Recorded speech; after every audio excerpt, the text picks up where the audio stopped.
రాజన్న సిరిసిల్ల జిల్లా బోయిన్పల్లి మండలం దేశాయపల్లి గ్రామం ఇటు కొదురుపాక నుంచి ఇటు బోయిన్పల్లి పోయే రహదారి దేశాయపల్లి జగ్గరావుపల్లి మధ్యలో ఉన్న బ్రిడ్జి దగ్గర ఉన్న రోడ్డు పరిస్థితి చూడండి. మరి ఈ రోడ్డుకు శాశ్వత ప్రతిపాదిక అనేది చూపించకపోవడం వల్ల ఇక్కడ ఉన్న రైతాంగం కానీ ప్రయాణికులు కానీ ద్విచక్ర వాహనదారులు కానీ అలాగే భారీ వాహనాలు కానీ గత కొన్ని సంవత్సరాల నుంచి ఇబ్బంది పడుతున్న పరిస్థితి చూస్తున్నాం. మరి ఇలా ఈ చొప్పదండి నియోజకవర్గం లోపల బొడిగే శోభక్క గతంలో టీఆర్ఎస్ ప్రభుత్వంలో పనిచేసినటువంటి చొప్పదండి ఎమ్మెల్యే ప్రాతినిధ్యం వహించిన శోభక్క మారింది. శోభక్క తర్వాత గౌరవనీయులు సుంకె రవిశంకర్ గారు మారారు. తర్వాత తెలంగాణ రాష్ట్రం లోపల కాంగ్రెస్ ప్రభుత్వం లోపల గౌరవనీయులు మేడిపల్లి సత్యం గారు వచ్చారు.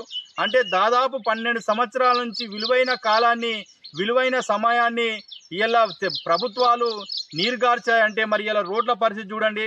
మరి ఇలా ఇంత టెక్నాలజీ వ్యవస్థ లోపల కూడా మరి ఇంత టెక్నాలజీ పెరుగుతున్నా కూడా మరి మామూలుగా కొన్ని మీటర్ల వరకే ఉన్న రోడ్డును దీనికి శాశ్వత ప్రతిపాదన చూపించకుండా తూతూ మంత్రంగా వానాకాలం వచ్చిందంటే ప్రజల ఇబ్బందులను దృష్టి పెట్టుకునో లేకపోతే అపోజిషన్ పార్టీల విమర్శలను తట్టుకోలేక తూతూ మంత్రంగా మొరం పోసి నిమ్మకు నీరెత్తనట్టు తూతూ మంత్రంగా మీద ఇచ్చేసి మెరుగులు దిద్దుతుండే తప్ప కానీ మరి ఈ మట్టి రోడ్ ఏదైతే ఉందో ఆ డాంబర్ రోడ్ నుంచి మొదలెడితే బ్రిడ్జి దానిక బరాబర్ సిమెంట్ రోడ్ నాణ్యతగా వస్తే మాత్రం ఎలాంటి ఇబ్బంది ఉండని పరిస్థితి.